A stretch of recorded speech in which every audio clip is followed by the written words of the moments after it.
வணக்கம். பராசக்தி ரொம்பவே சூப்பரா இருந்துச்சு. எல்லாரும் நல்லா நடிச்சிருந்தாங்க. ஜிவி பிரகாஷோட பின்னணி இசை ரொம்ப நல்லா இருந்தது. இது மாரி சுதா கொங்கரா வந்து ரொம்ப தெளிவா, ஏன் இந்தி திணிப்பை நாங்கள் எதிர்த்து கொண்டிருக்கிறோம் அப்படிங்கிறத ரொம்ப டீட்டெயிலிங்கா, கிளிப்பிள்ளைக்கு சொல்ற மாரி அழகா சொல்லியிருக்காங்க. எல்லாரும் நிச்சயம் போய் இந்த படத்த பாருங்க. படத்துல அவங்க நெறைய சமரசங்கள் பண்ணியிருக்காங்க. ஒரு சென்சிபிள் சப்ஜெக்ட்ட வந்து சினிமால குடுக்குறது வந்து அவ்வளோ ஈஸி கிடையாது. அவங்க அத டச் பண்ணிட்டாங்கன்னா, அத மேற்கொண்டு நம்ம தான் சர்ச் பண்ணி பார்த்து அத படிச்சு தெரிஞ்சுக்கணும்.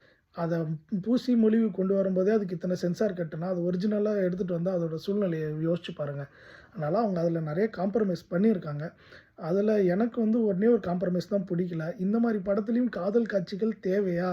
அவசியமா? அத காட்டியே ஆகணுமா? அ இன்னமும் இந்த காதல் காட்சிகள்லாம் வந்து ஒரு கமர்ஷியல் சினிமாவோட பிசினஸ்க்கு உதவுதா? அப்படிங்கிறது எனக்கு தெரியல.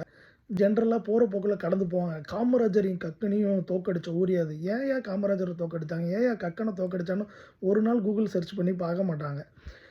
அப்ப தோற்கடிச்சது யாரு? அவங்க யார்கிட்ட தோத்து போனாங்க? என்ன ரீசன்னால தோத்து போனாங்கன்னு தெரியும்ல. இப்ப 1965ல இந்த போராட்டத்தில கிட்டத்தட்ட 200 மாணவர்களுக்கு மேல இறந்து போனாங்க. அப்போ ஹோம் மினிஸ்டரா இருந்தவர் கக்கன் தான்.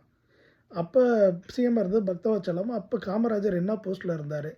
அ ராஜாஜி ஏன் காங்கிரஸ் விட்டு வெளிய போய் தனி கட்சி ஆரம்பிச்சாரு? அவரு ஏன் இந்தி திணிப்பு போராட்டத்தை ஆதரிச்சாரு? அவரு சிஎம்மா இருக்கும்போதே அவரு ஹிந்திய திணிக்க தான் பார்த்தாரு. கிட்டத்தட்ட சுதந்திர இந்தியாவுல இது வந்து ரொம்ப முக்கியமான ஒரு போராட்டம். ஏன்னா வந்து அந்த டைம்ல அவங்க வந்து சுதந்திரம் வாங்கி ஒரு 20 வருஷத்துக்குள்ளாரயே இந்த போராட்டத்தை கையில எடுக்குறாங்க. கிட்டத்தட்ட சுதந்திர இந்தியாவுக்கு முன்னாடியிலிருந்தே இந்த போராட்டம் வந்து போய்க்கிட்டு அப்புறம் சுதந்திரம் அடைஞ்சு ஒரு 18 வருஷத்துல இது இவ்ளோ பெரிய தீவிரம் ஆயிப்போது. அந்த டைம்ல வாழ்ந்த பல தலைவர்கள் எக்கச்சக்க பேர் ஆக்டிவா அரசியல்ல இருந்தனால, அவங்கள எப்படி வழிப்படுத்துனாங்க, எப்படி இதெல்லாம் கொண்டு போனாங்கன்னு இருக்கு. அந்த டைம்ல ரொம்ப ஆக்டிவா வந்து பெரியார், கலைஞர், அண்ணா இந்த மாரி நெறைய முக்கியமான தலைவர்கள் இருந்தாங்க அந்த டைம்ல. ஸோ அவங்க எல்லார பத்தியும் அது என்ன மாரி சூழ்நிலை, அது என்ன மாரி கால சூழ்நிலை, அப்போ இந்தியா, சைனா வார் வேற நடந்தது. போற போக்குல பெரியார் வந்து அவங்களையெல்லாம் காளி பசங்கன்னு சொன்னாரு. சுட்டு தள்ள சொன்னாரு. ஏன்டா சொன்னாரு? போய் படிக்கவே மாட்டானுங்க இவனுங்க. இவனுங்க போற போக்குல ஒரு கிக்கி பிக்கி கிக்கி போட்டுருக்காங்க. என்னடான்னா, இந்தி திணிப்பு பண்ணது யாரு? காங்கிரஸு. எதிர்த்தது யாரு? திமுக. இப்ப திமுக யாரோட கூட்டணி வச்சிருக்கு? காங்கிரஸோட. கிக்கி புக்கி கிக்கி. ஏன்டா அறிவு இருக்கா?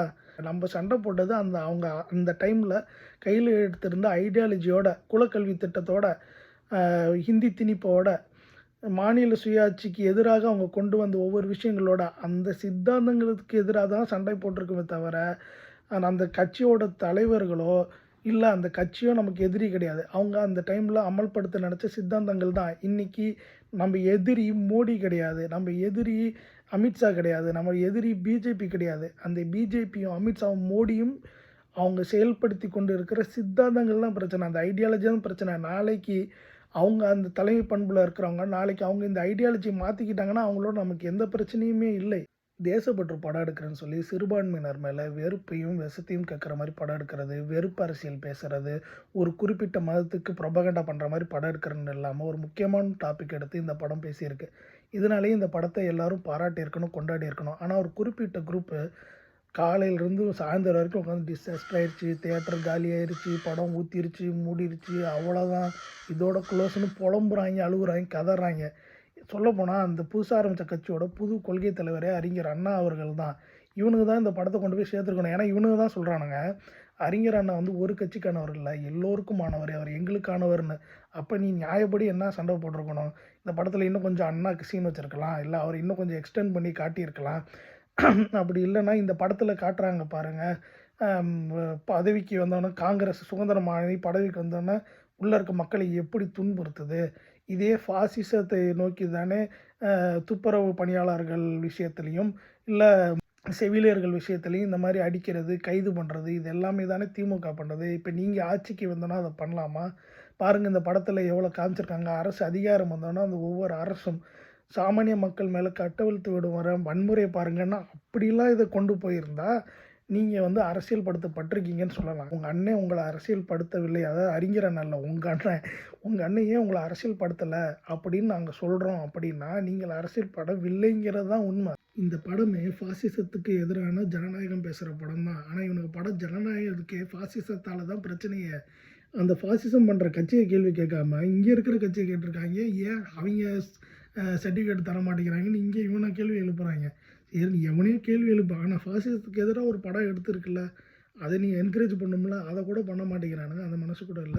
சரி யார் எப்படி வேணாலும், எது வேணாலும் பேசட்டும். நீங்க இத பார்த்துட்டு படம் நல்லா இருக்கா, நல்லா இல்லையா முடிவு பண்ணுங்க. அண்ணாதுரை கொண்டு வந்த இவற்றை எல்லாம் மாற்ற வேண்டும் என்று கருதினாலே உடனே மக்கள் விருட்டருவார்கள் என்கிற அச்சமும் கூடவே வரும். இந்த அச்சம் இருக்கிற வரையில் அண்ணாதுரை தான் இந்த நாட்டை ஆளுகிறான் என்று வரும்.